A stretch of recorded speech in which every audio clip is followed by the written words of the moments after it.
Happy Friday. I'm Lauren. And I'm Kira. And today how am I supposed to get into it? Good morning, Lions, and happy Friday. I'm Lauren. And I'm Kira. I got something stuck in my throat. Nick, why don't you just come in here? Happy Friday, Lawrence. What? Okay. Happy Friday, Lions. It's Lauren. And I'm Kira. Welcome to this edition of the Lion Report. One quick announcement, donate next week to Heart of Gold Day so you can get one free In-N-Out burger. To start off the show, we have a special Pride Playbook brought to you highlighting the Black History Month athletes.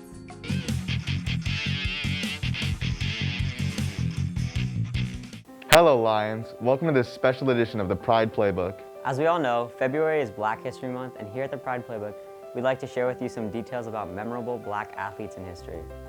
Here are a few Black athletes that have made an impact in sports over the last century. Jim Brown was an NFL superstar for the Cleveland Browns and a Black activist during the Civil Rights Movement. He is arguably the best running back of all time for many years, with his astonishing 14,811 yards, 126 touchdowns, and 3 MVPs in his 9-year career. He was truly an incredible athlete. He chose to retire early at the age of 30 to pursue being a movie actor as a career. Jim used his celebrity status to become a well-known Black activist. One outstanding accomplishment from Jim were creating the nonprofit Black Economic Union in 1968 with his friend. Though he was not the first Black athlete in the NFL, Jim was one of the first huge superstars that played football. This paved the road for Black athletes in the NFL. Why don't you like to be called Clay anymore? No, Clay was not my name. Clay was a white man's name. It was a slave name. And I'm no longer Clay, I'm no longer a slave, so now I'm Muhammad Ali. Born Cassius Clay, he later changed his name to Muhammad Ali, abandoning his slave name in his early embrace of the Nation of Islam. Ali was one of the most known professional boxers of all time.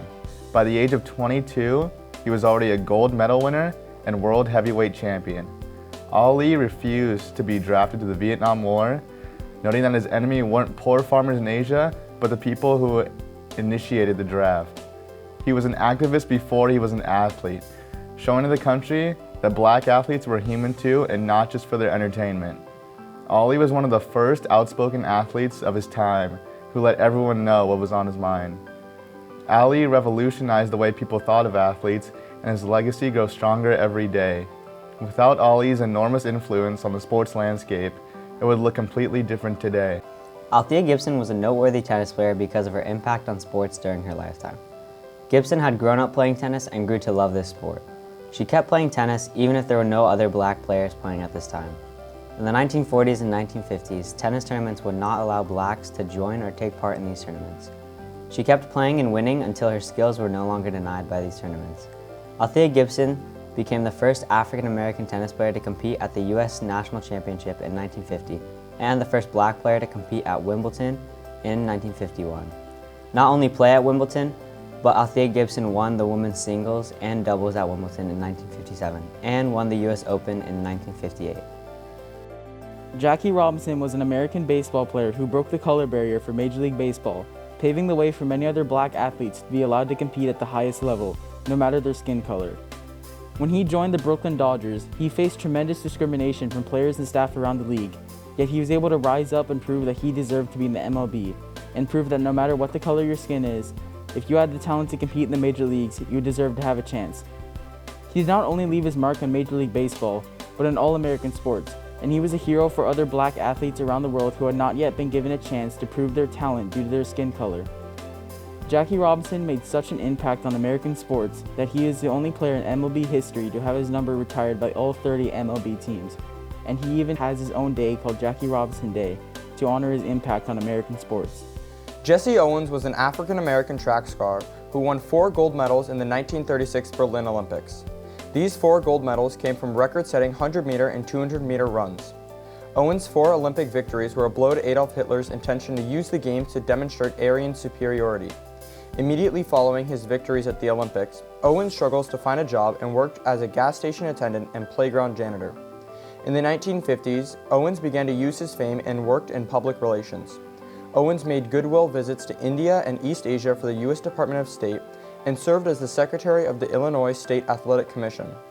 Later, in 1976, President Gerald Ford awarded Jesse Owens the Presidential Medal of Freedom, and in 1990, Owens was posthumously awarded the Congressional Gold Medal. Hank Aaron is best known for hitting more home runs than any other baseball player in history. By the end of his career, he had many accolades, including breaking Babe Ruth's home run record, winning 3 Gold Glove awards, and being inducted into the Baseball Hall of Fame. Hank Aaron was not just known for playing baseball. He consistently spoke out against racism, even after receiving many death threats and hate mail. He and his wife started the Hank Aaron Chasing the Dream Foundation. Hank Aaron left his mark on the MLB. Great athletes in history for sure. Well, that's all we have for this edition of the Pride Playbook. Thanks for watching, JSerra. See you next time.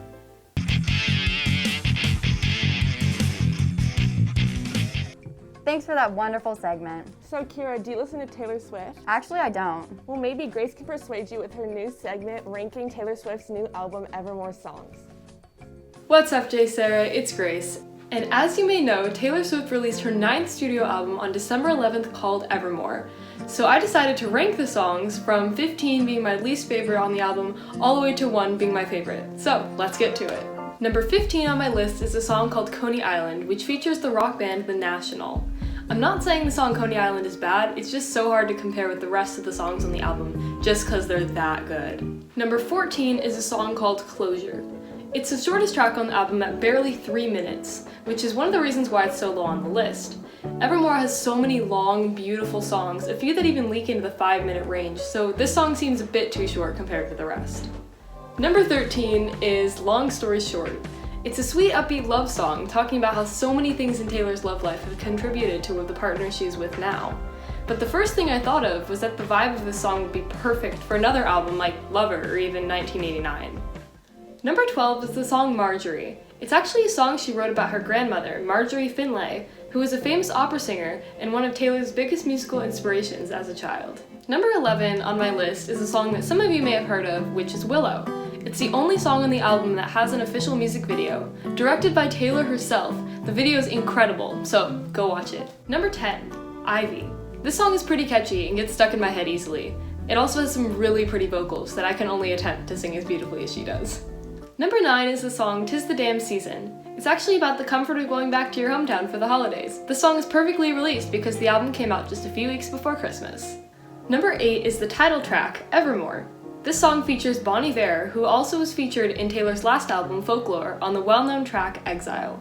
My favorite thing about this song is that halfway through it has this part where the piano speeds up and the emotion just rises, and it's beautiful. I love it. Number 7 is Tolerate It. It's about not being sure if your partner is feeling the same as you and being confused at where they're at. It's definitely a universally relatable topic, and I can say myself that I've shed a few tears listening to this song. Number 6 is a song called Gold Rush. This song is also really catchy and has a cool beat behind it. It's really fun to sing along. Number 5 is called No Body, No Crime. This song is so cool.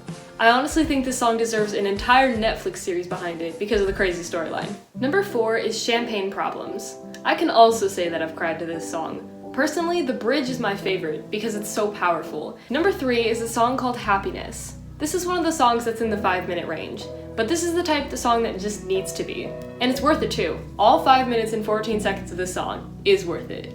Number 2 is a song called Cowboy Like Me. I love this song because it takes me back to country Taylor, which, by the way, I love just as much as pop and alternative Taylor, if you were wondering. And finally, number 1 is the song Dorothea. I love this song and has all the elements to a perfect Taylor Swift song. It's catchy, it's relatable, has great lyrics, overall a great song, definitely my favorite. Thank you so much for that segment, Grace. Well, unfortunately, that's all we have for you today, JSerra. Have a great weekend. I'm Kira. And I'm Lauren. Bye. Toodaloo. All right, thank you.